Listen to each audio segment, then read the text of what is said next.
First topic. Boom. Sure. Talk about, just some of the new coaching hires, man, to kind of reset and catch up with everything that was going on with that, man. We did officially get a title for Mike Sullivan. Was the former QB coach the past couple of seasons. Obviously got bumped to the play caller for game days once Matt Canada was fired. And now he is officially going to be the senior offensive assistant. All right, I'll just focus on him first, and then we'll talk about the other. Who were even the other guys? I don't even remember. So Matt Baker, he's the other cat we hired on. He's another offensive assistant. Like a strength coach. Yeah, we hired it's like a whole rack of cats, man. Phil Matuz, he's the strength coach. So we'll talk about them all. So Sullivan's the big one though. Yeah, him back. So Mike Sullivan coming back, obviously as the senior offensive assistant. I do like that, number one, because you're having a guy that is a former coordinator in this league, a guy that showed last year, even in a play calling capacity, that you could add on to his role and he was still able to elevate and excel. When we look at how Mason Rudolph played, or even how Kenny Pickett played, of the three quarterbacks, two of them played some of their best football we've ever seen them play, and only one guy struggled, and that was Mr. Trubisky. So for me, when I think of Mike Sullivan, that is a guy that I think you want around you, just in the sense of he might see something different, or when we're watching film, what he might be able to just add to the conversation. I think all of those things are benefits for, the staff. When you're talking about Arthur Smith, you're only as good as the guys that you're working with. It doesn't matter if you're leading your team is trash. Now you trying to do all the extra. So it's like you got to have dudes around you that are talented. So I think for him, Mike Sullivan coming back or bringing him back in that role is good. Now, in terms of why he's the senior offensive assistant, is because they also brought in a guy, Matt Baker. Now, Matt Baker was with Arthur Smith also in Atlanta, but he was their special teams coach down there. But he is an offensive guy, former NFL quarterback, former Buffalo Bill also. Shout out. I got to shout that out. But he's an offensive assistant. So for me, man, you're bringing in another guy that, number one, has played the position. We talk about in the NFL, what is this? A quarterback-driven league. His role? He's an offensive assistant. Just that's it. Yeah. So Sully is the senior offensive assistant. He is just, and then Matt Baker. Yeah, but why is it important? We talk about the quarterback position. We have a young quarterback, potentially with another younger, inexperienced quarterback in Mason, or somebody that we're bringing in the draft or whatever. So you're bringing in another guy, former NFL quarterback. He's been in this league. Even if he didn't have a great career in terms of, I've set record stuff like that. When you're playing in this league and you're around it for multiple years, you pick up certain things. You just understand certain dynamics. And I think for him being in here, that is an asset to a Kenny Pickett. I think it's an asset to a Mason Rudolph. We also brought in Tom Arth, who we already talked about, as the QB coach, but he's another former NFL QB. So when you're thinking about this staff right now, you got two former NFL QBs in Matt Baker and Tom Arth. You got a former NFL offensive coordinator in Mike Sullivan. Mm-hmm. You got Arthur Smith, another former dude, right? Proven OC. This version of this offensive staff this year, in comparison to what we've been having, to me, I think really should help out this quarterback position a lot more now. Absolutely. Because of that. And we're not making them, you go be a linebacker coach. You go be a tight ends coach. No, you're offensive assistant. That means if my quarterback needs extra work, where do you think you spending that extra time at? There. Senior offensive assistant. If my quarterback, or as a whole, we don't like how this is looking, now you can come and help me. These are big time, to me, positions where you're adding to that staff in a positive way. It's not just a fluff thing. It's impactful. You know what I mean? Yeah, Mike Sullivan was up for offensive coordinator job. Absolutely. And he was interviewing for them this offseason, man. And he was good for his time here, not only as a QB coach, but everyone has said glowing things about him, not only here, but whenever he was with the Giants, with Eli Manning, he was doing stuff in Tampa. But yeah, I mean, you got a guy that was an OC back in the day, but with his work that he did here over these last 7 weeks, replacing Matt Canada, him and Faulkner replacing Matt Canada, like it got him actual opportunities for potential OC job. Like that's not nothing, and then you just bring him back on the staff. I don't care what it was, whatever title you wanted to give him. I think he's going to be a definite asset, especially because of his familiarity with Kenny too. Like he'll be able to probably help translate some of the Arthur Smith stuff to Kenny and just be there as a sounding board for him. No, 100%. And in terms of just the continuity for Arthur Smith, Tom Arth, Matt Baker, both worked with him before. Both are familiar with him. With Sullivan? Yeah, or not with Sullivan, with Smith. With Smith. You know what I mean? So it's like, at least you still got some continuity That's with that. good. That's what I like to eat. Because remember whenever we were talking about the new OC, let's say a month ago, before we actually made the hire, I wanted us to bring in a dude and have him just run the whole offense and bring in his own guys from the These top are all down. his dudes, man. That's what I want. So it's good. So Matt Baker, Tom Arth, Phil Matthews, the strength and conditioning coach, and even the assistants, they all are coming from Arthur Smith down in Atlanta. That's all his guys. So when we say that the new Phil will be, these are his guys, that's definitely the case. I'm trying to think. I'm just going to pull up with Phil Matthews how long he was. Let me see. Yeah, because I think the only holdover we have right now for Faulkner's back too. Yeah, Faulkner's back. The only holdover for even strength and conditioning was Garrett Guimont. They cleaned out like even the sports, like nutrition, the intern. Yeah, bro. I seen the assistant. And I was like, roll that day, bro. They got you too. Well, I'm good with that. Whatever. Yeah, man. They ain't waste no time with them cats, bro. They was like, yo, all y'all got to get got. So yeah, we needed a switch up no matter what. And if, those guys are just the collateral damage. It is what it is. Yeah. Sorry. That's definitely the vibe though. I was reading. I'm like, dang, bro, y'all got him too. Like, sheesh. Like, okay. Yeah, they ain't leave a stone unturned, man. They ain't leave a stone unturned. Yeah. But I like it. But going back to the Phil Matthews, who's the strength and conditioning coach, he's another guy. Had experience at Boston College, had experience at Ohio State. Also, he played at Villanova. Shout out. I don't like the fact that shout out Villanova because he actually played there when I was at JMU and they beat us twice. Damn. Yeah, sick. One time we was undefeated and the other time. So he was the quarterback?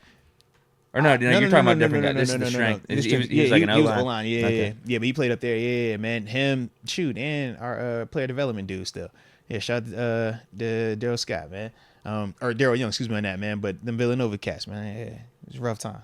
I'm sorry to hear. Yeah, I don't like him. But I like the energy, though. You know what I mean? But he was at Ohio State, so it's like, yo, coming from bigger schools. Now, he wasn't always football. He did some of the Olympic sports stuff. But as a whole, it's like, yo, when you're at a bigger program, it's a certain feel, a certain type of athletes you're used to dealing with, which are going to be more aligned to what we're getting when you talk about the professional ranks. So I do like that. And I forgot it was another cat that has a little bit more experience coming from the HBCU ranks. He's actually going to be the sports science guy as well. Just in terms of when you're talking about building out the roster or building out your coaching staff, we know we got players coming from all over. So it's like you just want to have dudes that understand how to connect with different guys to just get the most out of them. Because as much as this game is physical, it's just as much mental. And you want to figure out, man, how to get everybody in the best space they could be in to be their best players out there. I think this is a great question. Kenneth Moses asked, Moats, when does KP8 get the new playbook? Shoot, he probably already got it. Okay. Yeah, honestly, like most people, you have to wait until OTAs, right? So in April, usually April 18th is when, phase 1 OTA starts, when guys can finally come back to the building and start working out. Most of the time, you'll start, getting those conversations happening. Then you'll see how high you are up on the totem pole. If you're one of the guys that they are banking on, you'll get yours a little bit earlier. But after that, everybody's going to get it when the OTA, like, practices start, or even rookie mini camp. After the draft and rookie mini camp, all those rookies are going to have the playbook first. Typically, the rookies get it before the vets because they showed the rookie mini camp. But when you're the quarterback, you get it before anybody else because you're the most important player. So that's why it's like... How much conversations do you think they're having about the playbook? Like, is there some Zoom meetings? I think to an extent, it depends on how much they're invested in Kenny. Because if you love Kenny and you want Kenny to be your guy, then you're going to make sure that Kenny is heavily involved in the process of putting together the recipe. What do you like? What don't you like? What calls make you feel comfortable? What calls don't make you feel comfortable? Like, those are legitimate conversations that happen when you got the guy.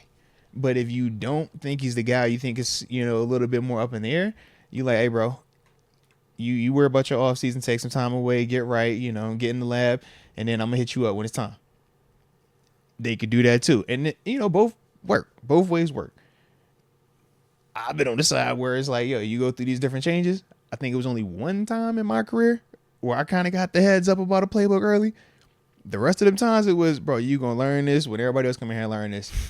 And you just take it for what it is. You know, you gotta know you are an organization. You're like, bro, I'm not the $100 million dude. I'm not the franchise player, so I'm not gonna be treated like that. But I understand what the scenario is. But when you see them dudes, when you see a Mario Williams, you're like, okay, that's the $100 million, that's the franchise guy. It's a reason why he's gonna get that playbook for everybody else. When you got the quarterback the first round, even if he ain't produced all the way, it's like, yo, it's a reason why he got that before everybody else. Because they're going to try to get him dudes the best chance. So for Kenny, if they truly want him to have his best chance, he's already going to be involved in some of these conversations. Either way, he's already going to be involved. Yeah, because they're going to want to make sure he's the most comfortable. Now, they're going to have some tweaks, sure.